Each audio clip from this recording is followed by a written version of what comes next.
Gegužės 23 dieną įvykusiame posėdėje partijos Tvarka ir Teisingumas taryba patvirtino 70 kandidatų į Seimą vienmandatėse apygardose sąrašą. Tvarkos ir Teisingumo kandidatų sąraše yra ir 5 tautininkų sąjungos atstovai. Taryba pritarė politiniam partijos sprendimui nekelti savo kandidato Vilkaviškio vienmandatėje apygardoje, kurioje kandidatuos socialdemokratų lyderis premjeras Algirdas Butkevičius.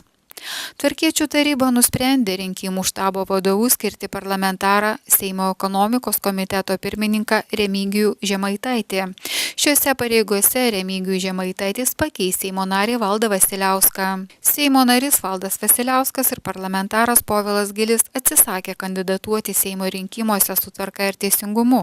Artimiausiu metu politikai paliks šios partijos frakciją. Partijos Tvarka ir Teisingumas vicepirmininkas Seimo frakcijos seniūnas Petras Gražulis tarybos posėdėje pranešė pasitraukiantis iš Tvarkiečių frakcijos seniūno pareigų Seime. Petras Gražulis nusprendė likti eiliniu frakcijos nariu. Partijos pirmininką prezidentą Rolandą Paksą stebina tokie partiečių sprendimai. Partija yra brangus kiekvienas žmogus. Gaila, kad politikai pasirenka lengvesnį kelią, nei kovoti ir rodyti gerą pavyzdį.